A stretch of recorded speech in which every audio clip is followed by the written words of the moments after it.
welcome to my sewing room. We have the most exciting show for you today. We're going to share with you all about machine stippling, and we have some wonderful quilts to show you and some other ways to use machine stippling in addition to on quilts.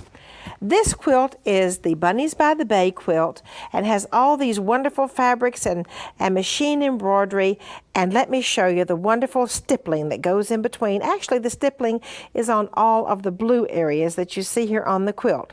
And then the machine embroidery and the applique. Such a fun way to make a quilt. The next quilt is our Heirloom Classics 1 quilt, and it's also a machine stippled quilt. This quilt's a little different from the Bunnies by the Bay quilt because it's actually stippled all around the different machine embroidery designs. A beautiful way for those of you that are so fortunate to have the machine which embroiders, to put a lot of things on one quilt and then stipple it all together. This is a beautiful quilt, another type of wonderful quilt that it's called the Mommy's Helpers quilt. Now the Mommy's Helpers are machine embroidered on each one of these sections, and then as you can see, the stippling goes all around, in and out, all the different little Mommy's Helpers. The next quilt that has machine stippling is the Heirloom Classics 2 quilt.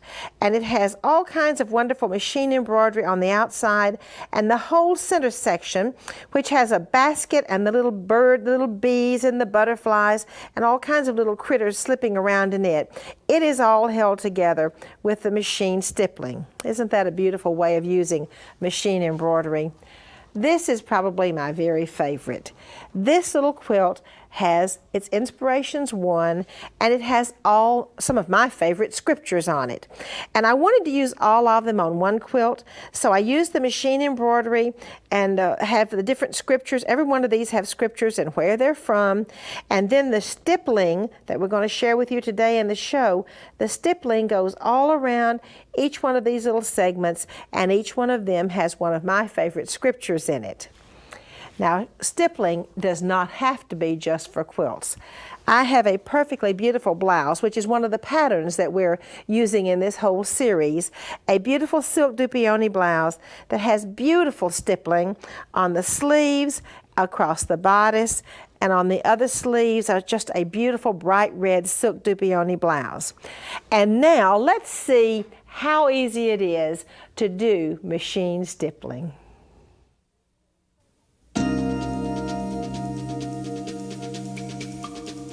I'm so happy to have as my guest today my dear friend and business colleague, Louise Baird. Louise is the director of the Martha Pullen School of Art Fashion in Huntsville, Alabama, and is one of the most talented and creative needle artists in the world. Louise, welcome to the show. Thank you, Martha. The topic today is stippling by machine, or stipple quilting by machine, but as Martha showed you in the introduction, it can also be used as a decorative effect for clothing also. The first thing with the quilting is you do need to have your quilt sandwich. In here, I actually just have a piece of fabric on top, my batting, and my backing. And of course, you would have your quilt however you would want it to be. You would need to baste it depending on the size of the quilt that you have, or you can use the temporary spray adhesive to glue all the layers together, like I have done here, so that they stay together. Does that take the place of basting, Louise? I find that it takes the place of basting if it's going to be a small project. If it's a large project, I still baste. So, thanks. Okay. Now, this is just a little sample of different kinds of stipple quilting, and I'll show you a little bit about a couple of different kinds also. This stippling is done where it's very, very close together, and then this stippling is done where it's more the areas or spaces in between are wider. And in a couple of samples that I'll have, you can see that when you do the stippling where it's very tight, it presses it down more or compacts it more, so that, like in the quilts that you showed earlier today, when the design is not stippled and the background is tightly stippled, it is the design kind of shows up a whole lot more. Okay. Usually when I have large areas, I do the larger stipple quilting like this.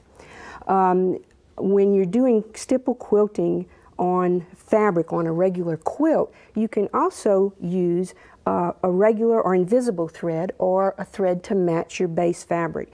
Also, and when I do this, if I have just regular quilting and I want my stippling to show but not a different color, then I'll match my fabric on the front and on the back. And you can see on this bobbin, I used a thread to match my backing also.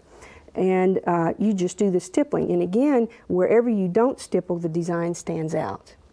Okay? And then also, this is a type of thread, a decorative thread, that is a flat ribbon-like thread that makes beautiful stippling if you want to do a more decorative look on your quilts instead of just the functional act of stippling. Okay? Now, next thing, I wanted to show a little bit about how to do your stippling. Now the first thing is on my machine setup, I have a straight stitch and my feed dogs are lowered. When you do quilting or any type of free motion type of stitching, you want your feed dogs lowered so that it doesn't rub against the wrong side or the back side of your quilt. And then you want to be able to move your fabric fairly freely. There are a lot of things that you can do. Like I have right now, this is just a very small fabric and I can grasp the edges of it so that I can move it freely. But there are some tools that you can have, and this I got at a quilt store. I have no idea what it is, but it is used to help grasp the fabric so that you don't have to hold on to the edges of it. You can also use just latex gloves. The latex in the glove helps you to grasp the fabric also and slide it around. Okay. Now, whenever you begin your stipple stitching, the first thing that I always do is put my foot down. And today's newer machines don't allow you to sew with your foot up, but a lot of the other sewing machines, a little older sewing machines don't have that feature. If you ever do your stitching with your foot up, or if you get like a little bird's nest on the wrong side, it's usually because you forgot to put your foot down to engage the tension, or your thread is not actually in your tension to begin with. Okay, so I'm going to put my foot down and then I'm going to hold lightly on my top thread and take I took 2 stitches. Usually I like to take 1 stitch and then tug on my top thread so that my bobbin thread goes to the wrong side. Okay, now I'm going to stitch a couple of 3 or 4 stitches almost in the same place. So that's my knot. And then when you do your stitching, you want to run your machine at a moderately fast, steady speed, and that will give you your stippling. Now, I know that there are stencils available for stipple quilting. I personally find that if I'm trying to follow a line, I have more difficulty following that line than if I just kind of meander around. Stipple quilting is it's generally considered stipple quilting if the lines don't cross each other. So when you do this stitching, just kind of meander. You don't want too many loops in this, you don't want to do something like this because it's going to be too obvious stitching. So you want to just try to do this meandering without your stitches crossing each other. When you do the stitching, you want your sewing machine, the speed of your machine, to be at a moderately fast, steady speed, and the steady is more important than how fast it's going. Because since you don't have a feed dogs and a foot that feeds it through, you are the stitch length, and you're going to have to coordinate the speed, how fast you move your fabric according to how fast the machine is going. So if the machine is going really fast, I can move my fabric pretty fast. Whereas if the machine is going slow, I have to really move my fabric slow. Okay? Now let me show you a couple of samples of mine that are stippled, and it's not, like Martha said earlier, it's not just quilting. This is a table runner and hot pad set that I've done. It's an applique, and I'm going to turn it over so you can really see the stippling. And what I was talking about, most of the time you outline your design, whatever it is, with a straight stitch, and then you do the stippling stitch afterwards. Okay, and that helps the design to stand up more and show up more. Okay, this is also a design that was stipple quilted with really tiny little bitty stipple quilting because I really wanted my shadow design to stand out really a whole puffy. lot. In the tinier your stippling is, the more puffy your design is. This is also just a little thing that I've, in classes that I teach how to do small projects before you get to the quilts, because they're a lot easier to do. Okay, and then this is the blouse that Martha showed in the beginning, and the blouse is actually done, I usually trace the outline of the design on a block of fabric and put salvia on the back of it, place it in a hoop, or sometimes you don't have to place it in a hoop depending on the thickness of the water-soluble stabilizer. And on this one, I actually used 2 strands of thread through the same needle so that it would stand up a little bit more. Because you don't have any padding behind that one. Right. Huh. So now, was that done in a hoop, Louise? No, actually I didn't put it in the hoop because I used a fairly stiff water-soluble stabilizer and ironed it to it, and that made my fabric stiff, so I was able to quilt it just like I did here. Well, that is a beautiful blouse, beautiful quilts, and I just love those machine stipple quilts. Yeah, Louise, thank you so much for being here, as always. And next, I have a So Cool for Kids project for you, so be sure you go get the kids and bring them to the television.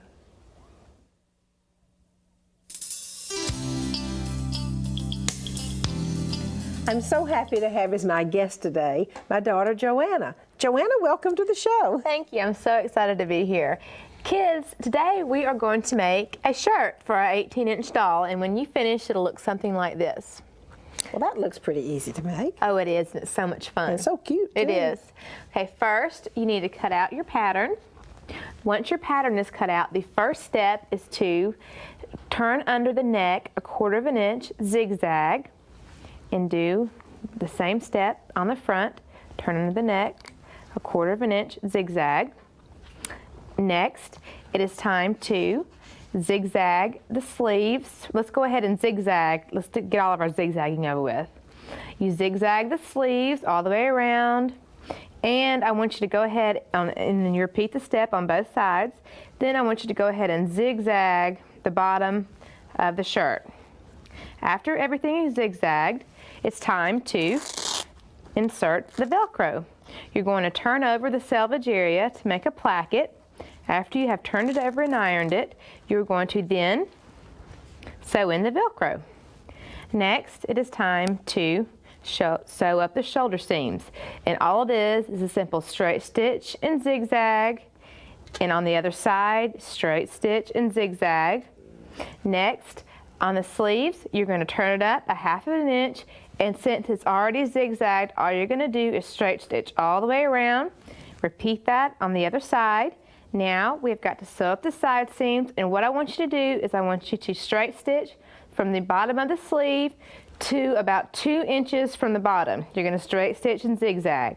Then you're going to make a little snip with your scissors, and this is after you make a snip and we have everything zigzagged, you're just going to make one more little zigzag all the way up to the snip. Then you're going to turn under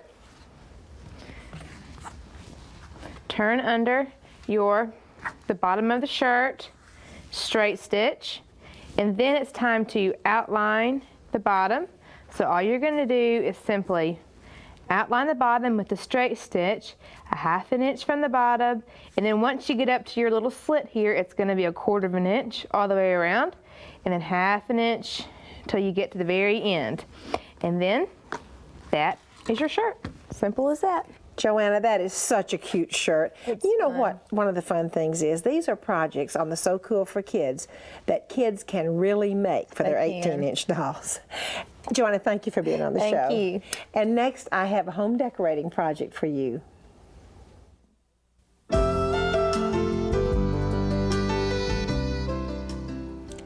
This tassel and braid pillow is absolutely gorgeous. It is done out of a gold silk dupioni and it has wonderful purchased black braid with shiny gold threads. It has a wonderful, wonderful braid and these truly beautiful tassels that trim the pillow. One of the reasons I love pillows like this is simply it just dresses up a room. I also love to make pillows like this because I look in the fancy catalogs and in the beautiful stores that have very expensive things, and I have seen pillows like this from $100 on up. Now you certainly are not going to have to spend anywhere near that much to make this pillow that's even prettier than the ones that I've seen in the fancy stores and in the catalogs. This is a piecing process. It is not patchwork. It isn't crazy patch because crazy patch is at random.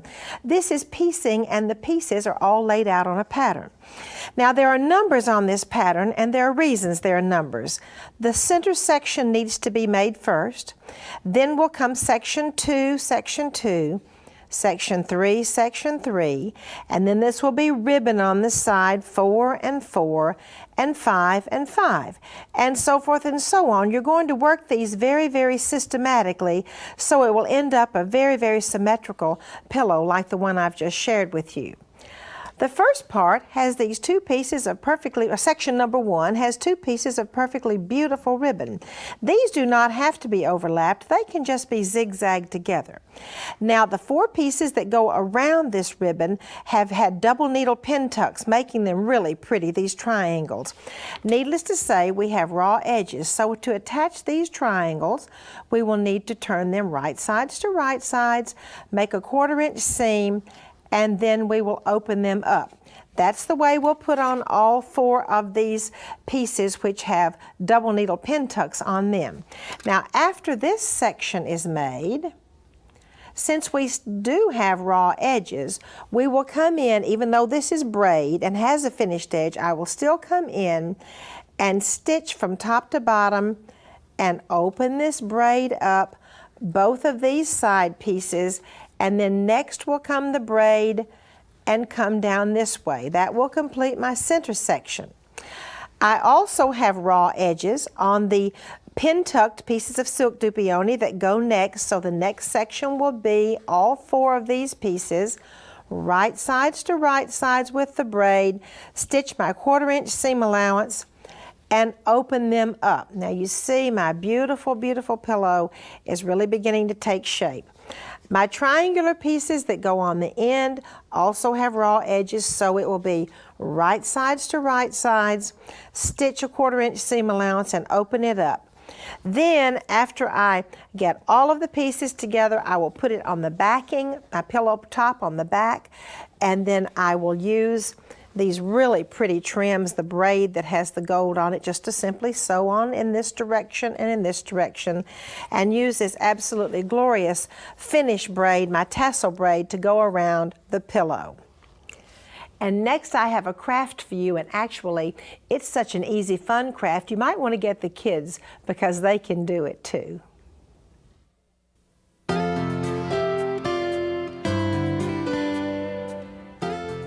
If any of you have a bulletin board, either you kids, either in your room, or Mom, you may have one in the kitchen, or wherever you have a bulletin board. You know, some of you might teach school, and I bet you have bulletin boards at school also. Well, let me just share with, or even Sunday school, let me just share with you a way to make some really cute push pins. First of all, you start out with the push pins. This is kind of a big push pin, and you need to get the push pins which have a flat head, as you can see I have here. That is a large push pin head and not one of those that sticks really up. This is the best kind to use. Let's have some fun and decorate those push pins. First of all, you're going to have your hot glue gun, except this one is a low temperature glue gun and that one's a little bit safer. So you have your hot glue gun, you put glue on the top of the push pins. You can use all kinds of things to decorate them. If you have some pretty buttons, you know you need to take a wire clipper, and take the back off that button, as I've done here, because it needs to have a flat back, and then you can glue it on. Another fun thing is to purchase ribbons. This is a silk ribbon, not a silk ribbon, this is a polyester ribbon that's already been folded and has the little leaves. You can use a little crocheted piece to put on here. You can use another silk ribbon, and you know what's kind of fun?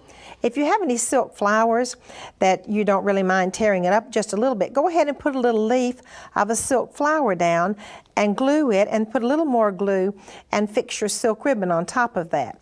You can also use little scraps of lace. Here's a little lace motif, which I have here. Now these are the ones that I've finished. You see, we've used a ribbon. We've used a little flower, a silk flower, just taken apart, and chop off that little green stem on the back. Here's a little crocheted piece. Here are 2 ribbons. Here's that little flower that I used the stem. And last but not least is the little flower with the little Swiss motif on it. So you can have fun making these for your room, or actually it'd be a nice gift too. Won't you come along with me to my attic?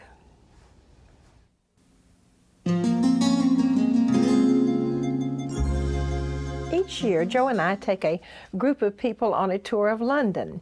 One year, they took a day trip to Paris, and Kathy McMakin and David were with them. Kathy went to the Paris flea market to shop for a few antique pieces for us to bring for our television viewers to share. This dress is very interesting. It's done in cotton netting and has this wonderful braid. It's not really a braid, but it is. That's built in the front in a pretty design. And as you come down on the dress, it looks like it's grapes. Even though it's done out of the white braid, looks like it's a little grape, stems of grapes. Then the braid is used a little bit more down, going around the dress, and actually, as you can see, the braid is even used to put the hem in the dress. The back is very similar to the front, and I thought this was one of the most unusual dresses that I had ever seen. Our Sewing from the Heart today comes from Rita Burks from Charlotte, North Carolina. Dear Martha, I watch your show every Saturday when it is on in the Charlotte area. You've opened a whole new world for me. I never dreamed I'd be able to sew heirloom style. Since I have no children at home, nor grandchildren in the near or distant future, I want to be able to put my newfound love to good use. Therefore, I am becoming involved with the PAT ministries. The gowns that are currently being made are kimono style with a piece of lace sewn down the front. I know that with the quick and easy techniques that are available through Heirloom Sewing by Machine, we are able to make gowns that are truly special. What is the PAT ministry? PAT stands for Providing a Treasure. The PAT ministry provides to families who experience the loss of a baby, stillbirth, or early infant death. They give them a beautiful white treasure box filled with a burial gown, a copy of Morning Will Come, and a blanket all wrapped in acid-free tissue paper. They are dispersed through the hospitals and sometimes churches that request one. It was started. A word from Sky Sarwin, administrator of the PAT Ministry and Vice President of Caleb Ministries. Pat Sago Soren was born June 5, 1998. He was our 3rd child, a blessing from God. I was 30 weeks into a normal pregnancy when Pat died. The shock and the pain were overwhelming. My husband Jim and I planned a funeral while I was in labor. For 36 hours we prayed that somehow the Lord would bring us through this. At the funeral, our pastor's wife gave me a book called Morning Will Come. The book was from Caleb Cares and compiled by Sandy Day. I spent the rest of the summer counseling with Sandy about the loss of our child. As the summer progressed, we decided to start the PAT Ministries. We now provide a box filled with a blanket, burial gown, and a copy of Morning Will Come. If your church or local hospital would like to receive a PAT box, they may reach the ministry by calling toll-free 1-877-4U-CALEB or 877-482-2532. Rita, thank you so much for sharing. I just appreciate your coming to my sewing room today, and I'd like to invite you back next time.